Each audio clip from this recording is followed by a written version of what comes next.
गोल घुमाया जाता है, तो ऐसे ही नहीं है कि सिर्फ पटरी को गोल घुमा दिया गया। और देख रहे हैं रेल की पटरी घिस रही है। हेलो गाइस, कैसे हैं आप सब? होप बहुत बढ़िया होंगे।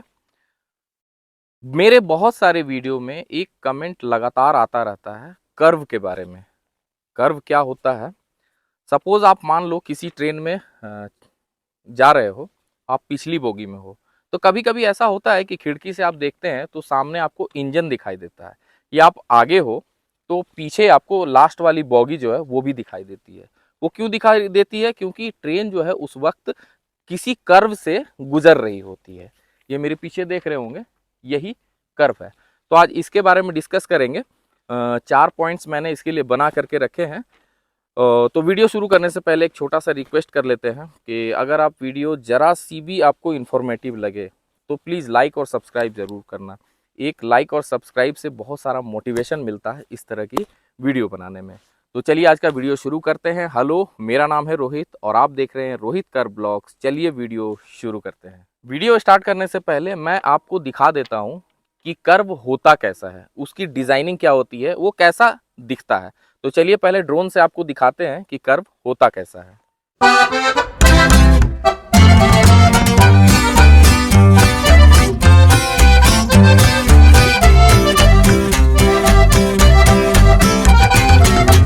तो पहले पॉइंट की बात कर लेते हैं। पहले पॉइंट में मैं आपको बताता हूँ कि ये कर्व बनाया क्यों जाता है। तो देखो, कर्व बनाने का मतलब कोई मकसद नहीं होता है कि मतलब ज़रूरी नहीं है कि कर्व बनाना ही है।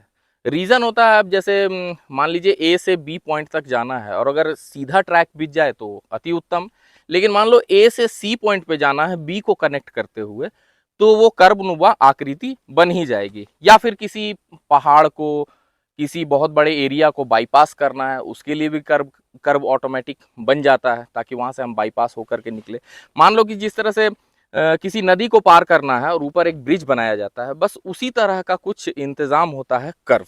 तो कर्व कोई ज़रूरी नहीं है कि बनाना ही है, ये जगह के हिसाब से बनाना पड़ता है।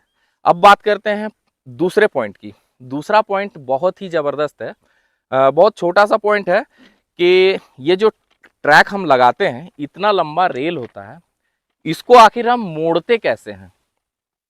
इसके ऊपर भी मेरे क्वेश्चन एक आया हुआ था, एक कमेंट बॉक्स में कुछ किसी ने पूछा था कि इतने बड़े और इतने हेवी मोटे रेल की पटरी को आखिर इस तरह से मोड़ते कैसे हैं? तो देखो भाई, इसका जवाब सिंपल है कि इसको मोड़ने के लिए ऐसा कुछ नहीं है कि इसे कुछ हम गर्म करते हैं या किसी हैमर से मारते हैं और इस तरह गोल बनाते हैं। अगर आप ट्रैक पे इसका निर्माण देखोगे तो जैसे ये देखो, ये होता है ब्लास्ट। इसको पिछली वीडियो में इसके बारे में बहुत कुछ बताया था। और ये होता है स्लीपर, और स्लीपर के अंदर ये देखो, ये जो एक आकृति है इसे हम इंसर्ट कहते हैं। एक ये इधर और ये एक इधर होता है, और इस खांचे में ही रेल की पटरी बैठती है। ये हो गया। और इससे इसकी दूरी 600 mm होती है, माने 0.6 मीटर की होती है। यार्ड में लूप लाइंस में थोड़ा आगे पीछे हो सकता है, 700 750 भी होता है, लेकिन यहाँ पे 600 होता है। तो जैसे आप किसी अगर छड़ को पकड़े, मान लो 10 mm के छड़ को पकड़े और आप अगर नज़दीक से मोड़े तो वो नहीं मुड़ता है, लेकिन आप अगर पूरी तरह से इस तरह करके मोड़ेंगे तो ऑटोमेटिक वो छड़ जो है कर्व का शेप ले लेता है। बस वही सिद्धांत यहाँ काम करता है, क्योंकि ये देखने में आपको लगता है कि लोहे की इतनी मजबूत पटरी है, लेकिन इसमें काफ़ी फ्लेक्सिबिलिटी होती है, काफ़ी लचीलापन होता है। ये क्या है? ये भी तो एक लंबा छड़ ही है जो 10 mm के छड़ से ज़्यादा मोटा है, लेकिन है तो एक छड़ आकृति ही। तो जब इस तरह से हम कंपार्ट बाई कंपार्ट, माने पर स्लीपर बाई स्लीपर, जब इसको हम सेट करते जाते हैं, आगे की वीडियो एक बहुत ज़बरदस्त आने वाली है, उसको देखने के लिए बिल्कुल सब्सक्राइब कर लेना कि इसको हम इंस्टॉल कैसे करते हैं।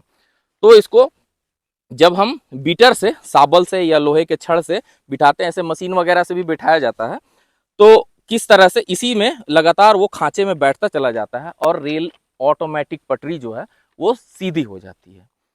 तो अब बात कर लेते हैं तीसरे पॉइंट का। तीसरा पॉइंट, आप जब ऊपर से अभी आपने देखा होगा कर्व को, गोलाई को, तो आप गेस करोगे कि अगर इसको हम इस तरह से ही घुमाते चले जाएं तो ये एक वृत्त का ही हिस्सा होता है। इसी को कहते हैं गोलाई कर्व हमारे इंडियन रेलवे में।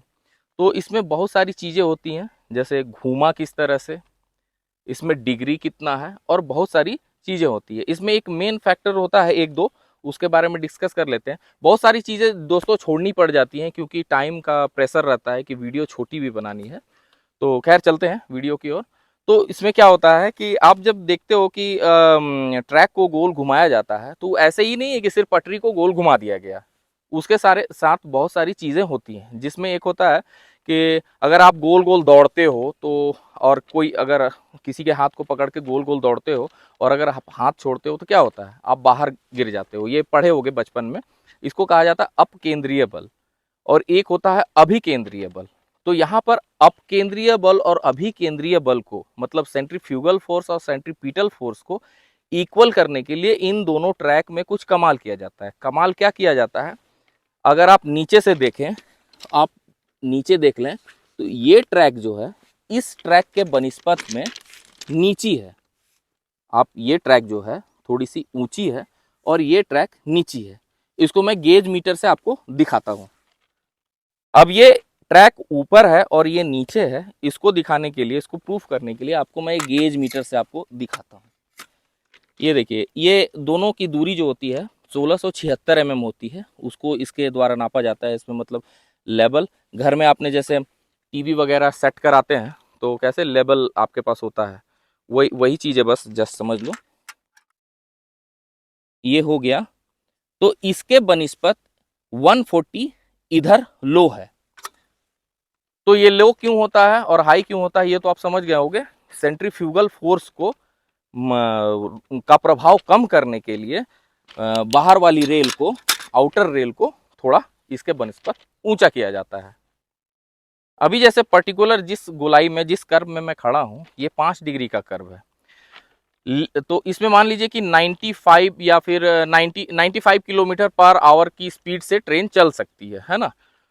तो क्या इस पे 200 किलोमीटर स्पीड से अगर ट्रेन चलाई जाए तो क्या चल पाएगी? जी नहीं, जो नहीं चल पाएगी। रीजन क्या होगा, यहाँ सेंट्रीफ्यूगल फोर्स जो है ज्यादा काम करेगा, क्योंकि स्पीड भी उसका एक हिस्सा होता है कि कितना सेंट्रीफ्यूगल फोर्स लगे, या फिर कम हो या फिर ज्यादा हो। तो उस हिसाब से एक दूसरे के रिस्पेक्ट में ट्रेन की पटरी को ऊंचा किया जाता है।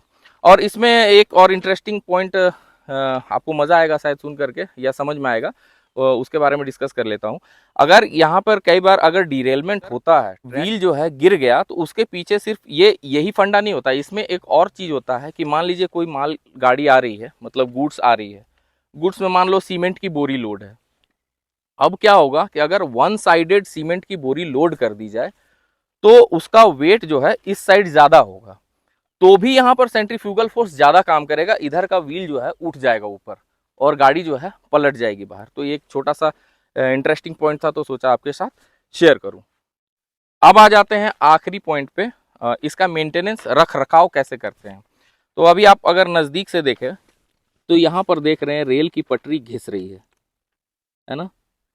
ये अभी 1-2 mm हुआ होगा। इसके लिए कैलिपर है हमारे पास, जिससे हम इसको मेजरमेंट करते हैं कितनी घिस रही है ये। तो इसमें क्या होता है कि जब पटरियाँ घिसती चली जाती हैं, उसका एक मानक रखा गया है, उसके आगे जब पहुंच जाती है तो इन पटरियों को फिर हम चेंज करते हैं। फिर क्या है कि इसमें ब्लास्ट जो है, क्योंकि गाड़ी बाहर पुश करती है बहुत ज़्यादा, इसलिए इधर ब्लास्ट, ब्लास्ट बोले तो ये गिट्टी और ये स्लीपर को काफ़ी अच्छे से पैक किया जाता है। पैक मतलब यहाँ पर व्यवस्थित ढंग से रखा जाता है, ताकि कितना भी, जैसे मान लो अगर, क्योंकि अब तो LWR है, और मान लो कोई SEG काम नहीं कर रहा है, स्विच एक्सपेंशन जॉइंट, इसके बारे में वीडियो बनी हुई है, जाकर के आप चैनल पे देख सकते हैं। तो अगर वो काम नहीं कर रहा है या किसी तरह की त्रुटि आ गई है, तो जब ये हीट होगा रेल, पटरी गर्मी में, तो ये फैलेगी फैलेगी, जिससे कि ये, और ट्रेन जब चलेगी तो उसको और भी पुश करेगी, जिससे कि दुर्घटना की संभावना बढ़ जाएगी। तो इसको हम लोग बहुत अच्छे से पैक करके रखते हैं। इसका लगातार मेजरमेंट होता रहता है, और मानक जो तय किया गया है इसको हमेशा, जिसमें वर्साइन भी लेते हैं। वर्साइन कहने का मतलब है कि गोलाई जिस अनुपात में, जैसे त्रिज्या में आप देखते हैं कि 10 मीटर का त्रिज्या है, तो उसको गोल घुमाते हैं तो 10 मीटर ही चारों तरफ आता है। उसी तरह से इसमें हम वर्साइन नापते हैं। वर्साइन नाप करके इसकी जो स्थिति है उसको ठीक रखने के लिए बार बार इसका शेड्यूल होता है, इसका समय आता है, हमेशा अलग अलग डेट रहता है अलग अलग गोलाई का, जिसका मेजरमेंट होता रहता है।